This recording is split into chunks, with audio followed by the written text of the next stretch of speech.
Hello friends, welcome to my channel. দেশ এবং দেশের বাইরে থেকে যারা আজকে আমার ভিডিওটি কন্টিনিউ করেছেন প্রত্যেককে gardener tips with Kamal YouTube চ্যানেলে স্বাগতম।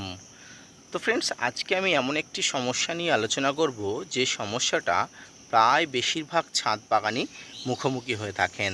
এবং আজকের সমস্যাটা আপনারা অবশ্যই বুঝতে পারছেন। আজকের সমস্যাটা যে সমস্যা সেটি হচ্ছে অত্যন্ত গুরুত্বপূর্ণ একটি সমস্যা ছাদ বাগানের সমস্ত ফল গাছের জন্য। এই সমস্যাটা যদি আপনারা না চিহ্নিত করতে পারেন এবং না সমাধান করতে পারেন, তাহলে আপনার ছাদ বাগানে বিশেষ করে ফলগুলো এইভাবে অবস্থা খারাপ হয়ে যাবে, পাশাপাশি আপনি বুঝতেও পারবেন না যে কী সমস্যা হচ্ছে। তো সম্পূর্ণ ভিডিওটি মনোযোগ সহকারে ধৈর্য নিয়ে দেখতে থাকুন, তাহলে অবশ্যই আজকের সমস্যাটি আপনারা চিহ্নিতকরণ করতে পারবেন, পাশাপাশি এর সমস্যার সমাধানের উপায়ও আপনারা সহজেই বুঝতে পারবেন। তো ফ্রেন্ডস, গাছে যখন ফল আসে আমাদের আনন্দের সীমা থাকে না। আর সেই ফল যখন ধীরে ধীরে পরিপক্ক হয় এবং একটা সময় এসে দেখা যায় ফলগুলোর অবস্থা এরকম হচ্ছে, অর্থাৎ এরকম মাঝ বরাবর ফেটে যাচ্ছে, তখন মানসিক অবস্থা কতটা খারাপ হয় সেটি আপনারা বুঝতে পারছেন। এই ফল ফেটে যাওয়া এক মারাত্মক সমস্যা। এই ফল ফেটে যাওয়া গাছের বিভিন্ন ধরনের শারীরবৃত্তীয় কার্যকলাপের জন্য হয়ে থাকে, বিভিন্ন ধরনের মাইক্রোনিউট্রিয়েন্টের অভাবে হয়ে থাকে।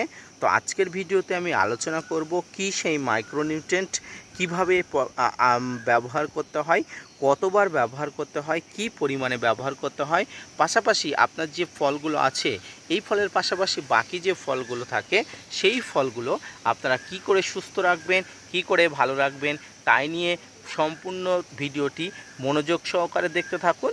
অবশ্যই ভিডিওর সমস্যা সমাধানের উপায় আপনারা খুঁজে পাবেন। একটি অপরিণত লেবু, তবুও লেবুটি হলুদ হয়ে যাচ্ছে, জাস্ট লাইক মনে হবে যে পেকে যাচ্ছে।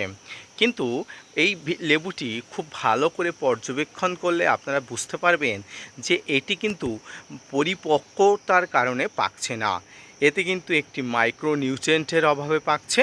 আর এই মাইক্রোনিউট্রিয়েন্টটি হলো বোরন। ফ্রেন্ডস, আমাদের ছাদ বাগানে যে সমস্ত ফলগুলো অল্প বয়সে পেকে যায়, অর্থাৎ ফলগুলোর সাইজ ছোট থাকে কিন্তু হলুদ হয়ে যায়, এগুলোকে পাকা বলে না, এগুলোকে বলা হয় মাইক্রোনিউট্রিয়েন্টের অভাব, অর্থাৎ ডেফিসিয়েন্সি অফ বোরন।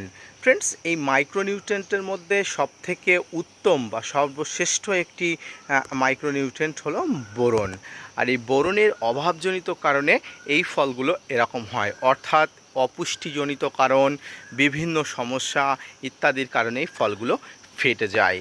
এই ফলগুলো বোরনের ঘাটতির জন্য ফেটে যায় এবং এই বোরন গাছে ফলগুলো যেমন সুস্থ স্বাভাবিক রাখতে সাহায্য করে, পাশাপাশি গাছকে সতেজ রাখতে সাহায্য করে। আমি আপনাদের এখানে একটা সরাসরি প্রমাণ দেখাবো। দেখুন, এই ফলটি একদম ছোট্ট একটি ফল, কিন্তু ফেটে যাচ্ছে। এর পাশাপাশি এখানে একটা বড় মাত্রায় লেবু আছে, কিন্তু সেই লেবুটি সম্পূর্ণ সুস্থ আছে, অর্থাৎ এই লেবুটি মাইক্রোনিউট্রিয়েন্ট বোরনের যে ঘাটতি সেটি স্পষ্ট এই লেবুর মধ্যে ফুটে উঠেছে। পাশাপাশি আরও আপনারা দেখুন যে আমার সাদা জাম গাছটিতে যে প্রচুর সংখ্যক ফল আছে, এই ফলের মাধ্যমে যে কয়েকটি ফল অর্থাৎ ফেটে যাচ্ছে, অর্থাৎ এই যে ফলগুলো আছে এই ফলের মধ্যে এই ফলগুলো ফেটে যাচ্ছে। দেখুন, বোরনের ঘাটতিজনিত লক্ষণ আপনারা বুঝবেন ঠিক এমনভাবে। আগের ভিডিওটি আপনারা দেখলেন যে ফলটি হলুদ হয়ে যাচ্ছে, আর এই ভিডিওতে আপনারা দেখতে পাচ্ছেন যে ফলটি মাঝ বরাবর ফেটে যাচ্ছে। আমাদের অনেকের ভ্রান্ত ধারণা থাকে ফলগুলো পুষ্ট হয়ে গেলে মাঝ বরাবর ফেটে যায়, একদমই নয়। এটি কিন্তু সম্পূর্ণ মাইক্রোনিউট্রিয়েন্ট বোরনের অভাব। এই বোরনের অভাব হলে ফলগুলো যেমন হলুদ হয়ে যায়, পাশাপাশি ফলগুলো মাঝ বরাবর এমনভাবে ঠিক ফেটে যায়। এখানে আমি আরও একটি ফল আপনাদেরকে দেখাই। এই ফলটি দেখুন, এই ফলটি দেখুন, এই ফলটিও কিন্তু এই যে পিছনের যে ফলটি দেখতে পাচ্ছেন এই ফলটির মতো অবস্থা, সম্পূর্ণ মাঝ বরাবর ফলটি ফেটে গেছে। এখানে না কোনো রকম কোনো শারীরিক সমস্যা, না কোনো রকম কোনো কিছু আছে, শুধু ফলটি মাঝ বরাবর ফেটে গেছে। এবারে আসুন, এই যে লক্ষণগুলো, এই লক্ষণগুলো যখন স্পষ্ট হয়ে উঠবে, ফুটে উঠবে, আপনার গাছের বাকি ফলগুলো বাঁচানোর কর্তব্য বা দায়িত্ব আপনার। যখন এই লক্ষণগুলো ফুটে উঠবে, অর্থাৎ এই যে ফল ফেটে যাওয়া, ফল যে মাঝ বরাবর ফেটে যাচ্ছে, ফল যে হলুদ হয়ে যাচ্ছে, এই লক্ষণগুলো যখনই ফুটে উঠবে, ঠিক তখনই আপনাকে বোরনের সাহায্য নিতে হবে। ফ্রেন্ডস, বোরন এইটি ওয়াটার সলিউবল বোরন, আপনারা দেখতে পাচ্ছেন জলে গোলা বোরন। বাজারে এই ধরনের বোরন খুব সহজেই পাওয়া যায়। এটি একটি মাইক্রোনিউট্রিয়েন্ট। গাছের বিভিন্ন শারীরবৃত্তীয় সমস্যা, পাশাপাশি ফল বিকৃত হয়ে যাওয়া, ফল হলুদ হয়ে ঝরে পড়ে যাওয়া, ফল ফেটে যাওয়া, ফলের আকৃতি ঠিক না হওয়া, সমস্ত সমস্যা কিন্তু এক চুটকিতেই ঠিক করে এই মাইক্রোনিউট্রিয়েন্ট বোরন। এই মাইক্রোনিউট্রিয়েন্ট বোরন আপনারা কতটা ব্যবহার করবেন?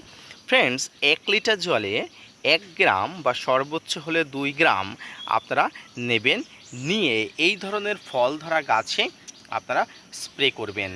এই ফল ধরা গাছে স্প্রে মূলত সেই ফুল আসার পরপরই করতে হয়, অর্থাৎ এই ফল ধরার আগে ফুল থেকে ফল ধরা পর্যন্ত, অর্থাৎ পরিপক্ক হওয়া পর্যন্ত এই বোরন মোটামুটি 3 বার স্প্রে করতে হয়। প্রথমে স্প্রে করতে হয় গাছে যখন ফুল আসে ঠিক তখনই, দ্বিতীয়বার স্প্রে করতে হয় ফলগুলো ফুল থেকে যখন গুটি ধরে সেই সময়ে, এবং তৃতীয়বার স্প্রে করতে হয় ফলগুলো যখন স্পষ্ট হয়ে যায়, অর্থাৎ পরিপক্কর আকারে হয়ে যায় ঠিক তখনই। ফ্রেন্ডস, যদি এই বোরন আপনারা সঠিক সময়ে সঠিক মাত্রায় ব্যবহার করতে পারেন, তাহলে কিন্তু এই ফল ফাটার সমস্যা থেকে আপনারা চিরমুক্তি পাবেন। অর্থাৎ একটি গাছের ফুল থেকে ফল ধরা, অর্থাৎ পরিপক্ক হওয়া পর্যন্ত বোরন নামের মাইক্রোনিউট্রিয়েন্টটি আপনাকে অবশ্যই 3 বার ব্যবহার করতে হবে। এটি যদি আপনারা সঠিক মাত্রায় সঠিকভাবে ব্যবহার করতে পারেন, তাহলে আপনার ছাদ বাগানের কোনো ফল ফাটবে না, কোনো ফল বিকৃত হবে না, কোনো ফল ঝরে পড়বে না। তো এবং এই যে ফলগুলো ফেটে যাচ্ছে, আপনারা দেখুন এই ফলটি কিন্তু পেকে গেছে, কিন্তু পেকে যাওয়ার ফলেও এই ফলটি হয়ে যাচ্ছে। তো এই ধরনের ফলগুলো আগে আপনারা হারভেস্ট করে নেবেন, কারণ এই ফেটে যাওয়া ফলগুলো কিন্তু ধীরে ধীরে নষ্টের দিকে চলে যাবে। তাই এই ফলগুলো আপনারা পেড়ে নেবেন। এই পেড়ে নেওয়ার ফলে বাকি যে ফলগুলো আছে, অর্থাৎ আপনারা দেখতে পাচ্ছেন গাছে এখনও ফল আছে, এদিকে অনেক ফল আছে, এই ফলগুলো যাতে ভালো থাকে তার জন্য আপনাকে এই মাইক্রোনিউট্রিয়েন্টের ব্যবহার করতে হবে। এই ফলগুলো আর কয়েকদিনের মধ্যেই পেকে যাবে, তাই এই ফলের উপরে আপনারা এই মুহূর্তে এই মাইক্রোনিউট্রিয়েন্ট প্রয়োগ করুন, যাতে এই ফলগুলো আর না ফাটে। তো ফ্রেন্ডস, আজকে মূলত যে ফল ফেটে যাওয়ার সমস্যা, পাশাপাশি ফল হলুদ হয়ে যাওয়ার সেই সমস্যা থেকে মুক্তির আপনার যে উপায় জানলেন, সেই উপায়টি আপনারা অবশ্যই ব্যবহার করুন। পাশাপাশি আপনার ছাদ বাগানে কোনো গাছে ফল আসা থেকে শুরু করে ফল ধরা পর্যন্ত, অর্থাৎ পরিপক্ক হওয়া পর্যন্ত আপনাকে খুব ভেবে ভেবে আপনাকে এই বোরন নামে মাইক্রোনিউট্রিয়েন্টটি ব্যবহার করতে হবে। বাজারে এই বোরনটি 20% হারে পাওয়া যায়, আপনারা 20% হারে নেবেন, এবং ফুল থেকে ফল যাবতীয় গাছে আপনারা পর্যালোচনা করে অল্প মাত্রায় দিয়ে সবসময় স্প্রে করবেন। তো ফল ফেটে যাওয়ার সমস্যা থেকে চিরমুক্তির আজকের যে ভিডিওটি আপনার অবশ্যই ভালো লেগেছে। আপনার যদি ভালো লেগে থাকে অবশ্যই লাইক, কমেন্ট, শেয়ার এবং সাবস্ক্রাইব করবেন। পাশাপাশি gardener TRIPS with Kamal YouTube চ্যানেলকে সাপোর্ট করবেন। আপনাদের জন্য প্রতিনিয়ত তথ্য নিয়ে ভিডিও বানাই। আপনারা যদি মোটিভেট করেন, ভিডিও বানাতে আগ্রহী হই এবং নতুন নতুন ভিডিও বানাতে উৎসাহী হই। দেখা হচ্ছে পরবর্তীতে নতুন কোনো ভিডিও নিয়ে, ততক্ষণ সঙ্গে থাকবেন। ধন্যবাদ।